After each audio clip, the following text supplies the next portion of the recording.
माध्यमिक शिक्षा को लेकर के सरकार की तरफ से कुछ बड़े निर्णय लिए गए हैं। हालांकि उस शिक्षा में भी कई सारे निर्णय लिए गए हैं और हमसे बातचीत करने के लिए खुद इस समय डिप्टी सीएम दिनेश शर्मा जी हैं, जिन्होंने कल भी वीडियो कॉन्फ्रेंसिंग की थी और आज भी इनकी वीडियो कॉन्फ्रेंसिंग चल रही है और आप देख रहे हैं कि पूरे अपने स्टाफ के साथ में यहाँ पर इसमें वीडियो कॉन्फ्रेंसिंग में ही थे। हम इनसे बातचीत करते हैं कि सर ने किस तरह के निर्णय। जहां तक उच्च शिक्षा का प्रश्न है, आज जो हमारी वीडियो कॉन्फ्रेंसिंग हुई है उसमें हमने निर्णय किया है कि जो परीक्षाएं चलें उन परीक्षाओं के साथ साथ इवैल्यूएशन का भी काम चले। सुझाव के तौर पर यह दिया गया था कि परीक्षाएं जो हैं उनमें क्वेश्चन कम आए और तो कुछ विश्वविद्यालयों ने कहा कि कम क्वेश्चन के साथ कर सकते हैं। कुछ विश्वविद्यालयों की कठिनाई ये थी कि उनके पर्चे छप चुके थे, तो ये विश्वविद्यालयों पर छोड़ा गया है कि वो 2 शिफ्ट में कराते हैं कि 3 शिफ्ट में कराते हैं। हमारी कोशिश यही होगी कि 2-3 शिफ्टों में परीक्षाएं कराई जाएं। ये लेकिन अगर कोई 3 शिफ्ट में 2 शिफ्ट में कराता है और समय से परीक्षा पूर्ण कर देता है तो उसको उसकी छूट होगी। इसकी सर जैसे ये परीक्षाएं सर मैनुअल होंगी या फिर सीधे ऑनलाइन माध्यम से रखेंगे या किस तरह से होगा सर? नहीं, परीक्षाओं के बारे में 3 मई को अगर लॉकडाउन हट जाता है तो लॉकडाउन हट जाने के बाद ही ये परीक्षाओं की बात हम कर रहे हैं।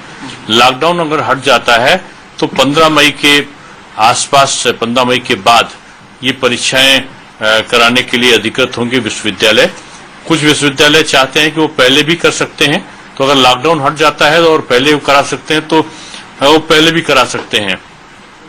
कुछ विश्वविद्यालयों ने ये रखा था कि सेंट्रलाइज इवैल्यूएशन की व्यवस्था है, तो सेंट्रलाइज इवैल्यूएशन की जगह वो डिसेंट्रलाइज इवैल्यूएशन की मांग कर रहे थे। तो परीक्षा फल जल्दी निकले इसलिए केवल इस वर्ष के लिए ये उनको छूट दी गई है कि वो डिसेंट्रलाइज इवैल्यूएशन भी अगर कराना चाहें तो विश्वविद्यालय के कुलपति पर निर्भर करेगा कि वो डिसेंट्रलाइज इवैल्यूएशन करा ले। फाइनल ईयर का जो रिजल्ट है, वो जो लोग अंतिम वर्ष के छात्र विद्यार्थी बैठे हैं परीक्षा में, उनका इस प्रकार से स्कीम को, जो परीक्षा का सूची है उसको तैयार की जाए कि जो अंतिम वर्ष का विद्यार्थी है उसकी परीक्षा पहले हो और रिजल्ट पहले निकले, यानी जून तक रिजल्ट निकले और जुलाई में हमारे एडमिशन पूरे हो। ये हमारा लक्ष्य है कि सत्य का नियमितीकरण रहे।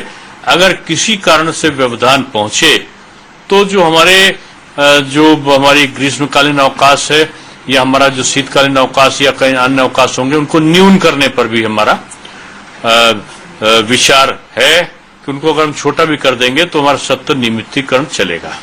सर माध्यमिक में भी क्या ग्रीष्मकालीन अवकाश को न्यून किया जाएगा, ऐसा कुछ?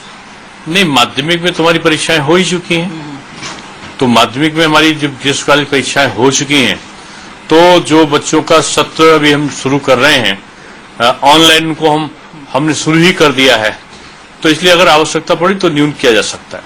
ये लॉकडाउन पे निर्भर करेगा। सर इसमें कुछ ऐप वगैरह दे रहे हैं कि इस ऐप को बच्चे डाउनलोड करें या कैसे, मतलब वो ऑनलाइन? देखिए, जो स्कूल के एनसीईआरटी का दीक्षा पोर्टल ऑलरेडी अपलोड है और उसके आधार पर पढ़ाया जा सकता है।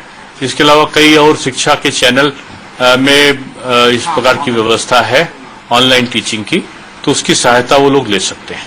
इस बार sir 7th, 9th and 11th के बच्चों को पास किया गया है, इवन 10th और 12th के रिजल्ट का लोग इंतजार कर रहे हैं।